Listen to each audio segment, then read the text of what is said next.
Olá! Ela ama viajar por cidades, países ou pelos textos, lendo ou escrevendo. Estamos falando de Lúcia Helena Monteiro Machado, a Duda para os amigos. Autora de livros de crônicas e de viagens, hoje ela vai dar dicas preciosas de como aproveitar bem uma viagem. Bem, Duda, posso te chamar assim, né? Pode. Duda, para os amigos, a gente já é amigo de infância, assim, em 10, 15 dias, né? Que a gente se conhece. Você foi criada até os 7 anos na Fazenda Paciência. Isso. Né? E logo começou a ler, escrever, mas veio para Belo Horizonte. E aí você publica um dos seus primeiros livros, que eu gostei muito, que é esse aqui, Retratos em Busca de uma História. Esse livro aqui, que é uma homenagem à sua família, né? Isso. Eu tinha muitos retratos, achava os retratos muito bonitos, muitos característicos de uma certa época, que foi o começo do século XX. Então, eu resolvi contar a história da família, um pouco da história de como eram os costumes dessa época do começo do século XX. Uhum. Né? Uma das pessoas que você retrata, a sua tia Maria Flora, né? Maria Flora. Maria Flora, vamos ver aqui. Linda, linda, a romântica. Isso, a romântica. É? E ela também muito vaidosa também, muito né? vaidosa. E ela viveu conosco a vida inteira. Ela foi uma segunda mãe para mim. Ela viveu a vida inteira, ela nos casou, ela ficou solteira e vivia conosco. E escondia a idade, né? Escondia a idade, como usava naquela época também, né? Eu tinha uma prima, filha do Bernardo Monteiro, que uma vez foi ao médico, depois o médico encontrou com o nosso primo e falou assim: a sua tia está muito bem, foi lá no meu consultório, mas ela está assim com uma velhice precoce. Aí meu primo, quantos anos ela falou que tinha? Ele falou 50, ela tinha 80. E até o fim, né? Era moda esconder a idade. Hoje ninguém esconde mais, não há Você me contou que ela morreu com 90 e tantos anos e tinha 3 carteiras de identidade. Nós nunca ficamos sabendo a idade real dela. Eu acho que ela morreu depois dos 100. Sabe? Pelas fotos, inclusive. Foto que ela está adolescente, que tem uma data que não combina com as carteiras de identidade dela. Uhum. Essa foi, então, a Flora, ou Titá? Titá, não é? Você também tem esse outro livro que eu gostei muito, chama Mulheres Incríveis e Outros Escritos. Eu achei muito interessante, porque, olha, eu sou feminista há muitos anos, eu sempre me preocupei, eu sempre tenho um interesse de buscar a expressão de mulheres, principalmente aquelas que não estão nos anais da história. Mas você descobriu outras que eu não conhecia. Eu continuo descobrindo outras, que agora eu consegui um livro que é de 1690, mas foi reeditado agora, que chama Mulheres Filósofas, a história das mulheres filósofas. E na Grécia, na época de Sócrates, tinha mulheres filósofas que ficaram escondidas, né? Pela história. Isso, pela história patriarcal, né, que Isso. nós temos, né? Essa moça aqui, é uma pintura dela, né? Vou mostrar para aqui para o meu câmera.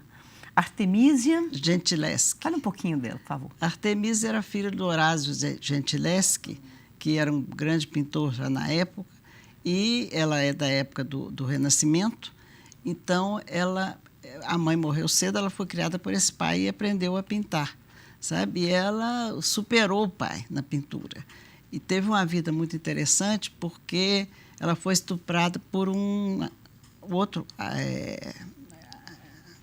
aluno do pai. Uhum. E ela entrou com processo. Foi a primeira mulher... Foi a primeira mulher... Aliás, a época é 1500 e poucos? 1500 e poucos.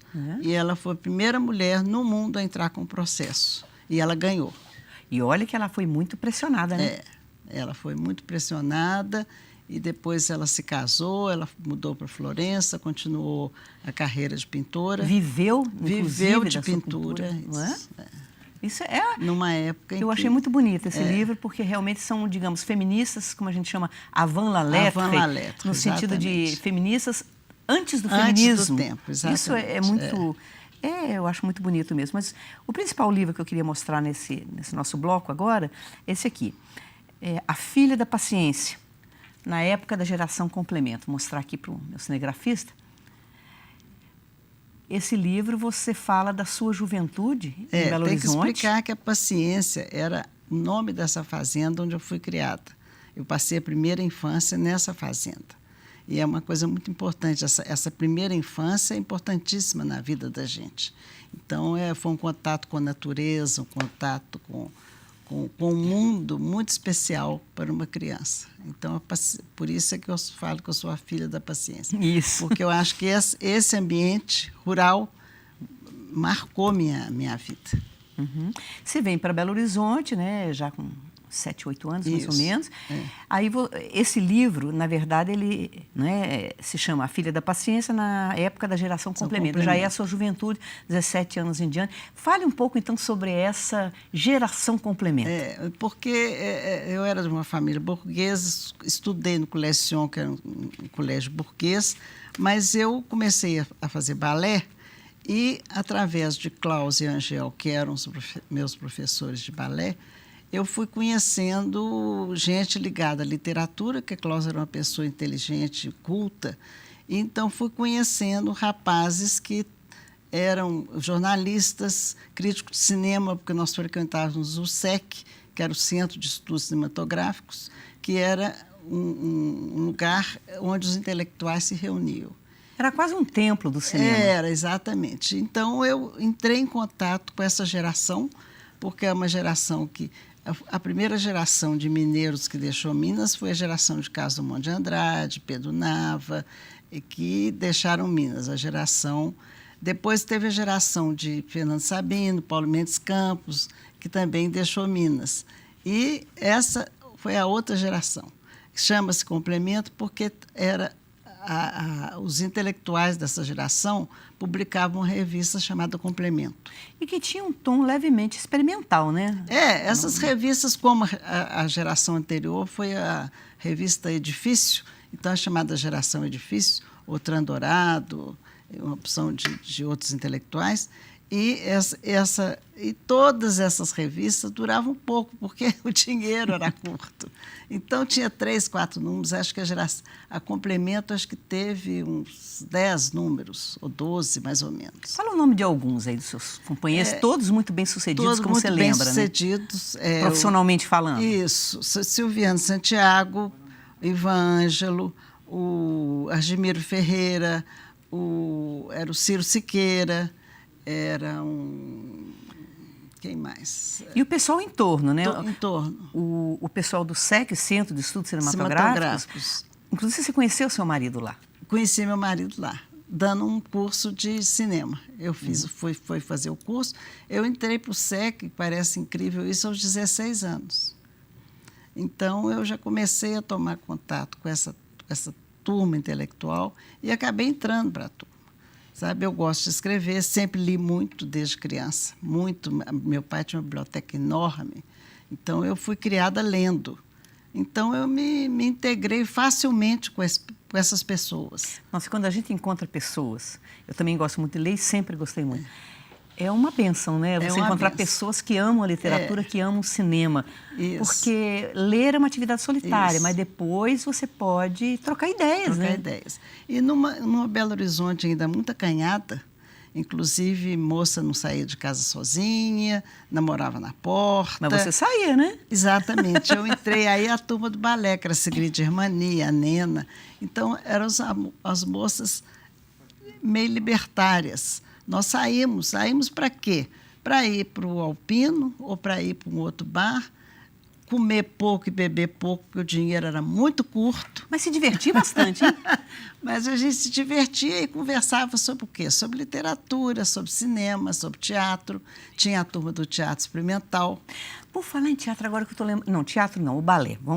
Uma coisa que me impressionou muito, é uma pena que realmente espetáculos de dança, naquela época, não eram registrados, né? Não eram registrados. Em Belo Horizonte não tinha... O único teatro que havia em Belo Horizonte era o Francisco Nunes. Mas o balé, o caso do vestido, deve ser uma coisa maravilhosa. Fala um pouquinho sobre isso. O Klaus eu acho que era um coreógrafo genial, porque ele fazia coisas avançadíssimas na década de 50, que nem Martha Graham nos Estados Unidos fazia.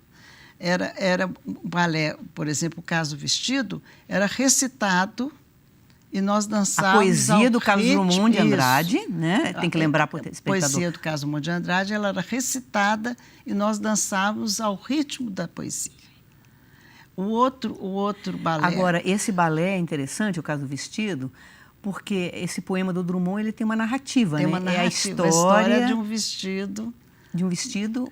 Que era da amante e tinha as filhas perguntam à mãe, que vestido é esse? E a mãe conta a história do vestido. Quando ele se afastou, mas ele Isso. volta depois, Volta mais tarde. depois. Então, nós dançávamos, essa história era contada e nós dançávamos a história.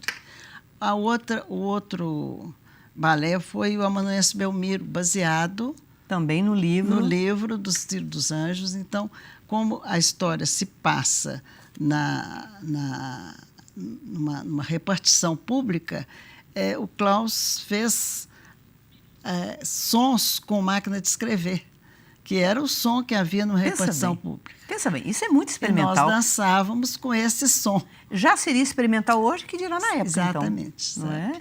Então, e que coisa boa, o Klaus foi homenageado, né, recentemente, merecidamente. Agora, né? Esse ano, eu tive o prazer de ir à universidade, eu estava em Paris, de ir à universidade para participar de uma homenagem feita pela Universidade de Paris a Klaus e Angel Viana. Maravilha. Silviano também homenageado com o Jabuti, mais uma vez, né? Mais uma vez. Enfim, vamos fazer um pequeno intervalo agora, então, e a gente volta já falando da Belo Horizonte dos anos 50, 60, a Belo Horizonte dos maracás, das horas dançantes. Até daqui a pouco.